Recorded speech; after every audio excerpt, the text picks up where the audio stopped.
Why is it that we don't seem to be able to adjust ourselves to the physical environment without destroying it? Why is it that in a way this culture represents in a unique fashion the law of diminishing returns, that our success is a failure, that we are building up, in other words, an enormous technological civilization which seems to promise the fulfillment of every wish almost at the touch of a button. And yet, as in so many fairy tales, when the wishes finally materialize, they're like fairy gold. They're not really material at all. In other words, so many of our products, our cars, our homes, our clothing, our food, it looks as if it were really the instant creation of pure thought. That is to say, it is thoroughly insubstantial, lacking in what the connoisseur of wine calls body. And in so many other ways, the riches that we produce are ephemeral. And as a result of that, we're frustrated. We're terribly frustrated. We feel that the only thing is to go on getting more and more.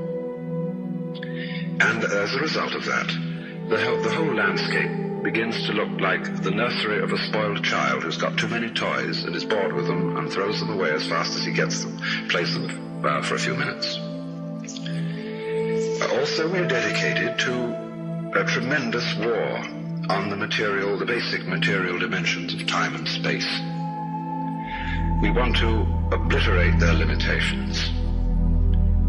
We want to get everything done as fast as possible. We want to convert the rhythms and the skills of work into cash, which indeed you can buy something with, but you can't eat it.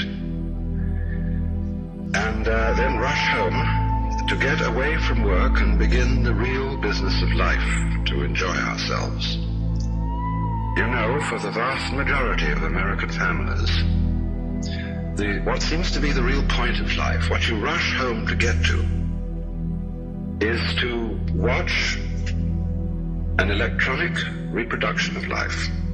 You can't touch it. It doesn't smell, and it has no taste. You might think that people getting home to the real point of life in a robust material culture would go home to a colossal banquet or an orgy of lovemaking or a riot of music and dancing. But nothing of the kind. It turns out to be this purely passive contemplation of a twittering screen.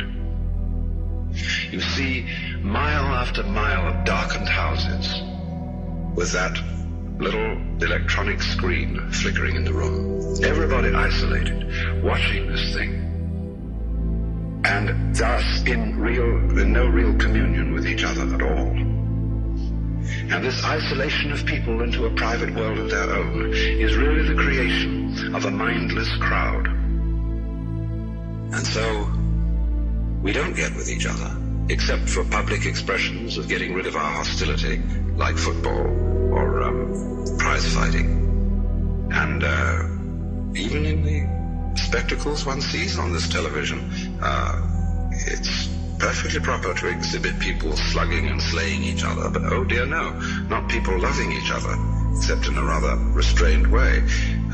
One can only draw the conclusion that the assumption underlying this is that expressions of physical love are far more dangerous than expressions of physical hatred. And it seems to me that a culture that has that sort of assumption is basically crazy and devoted, unintentionally indeed, but nevertheless in fact devoted, not to survival, but to the actual destruction of life.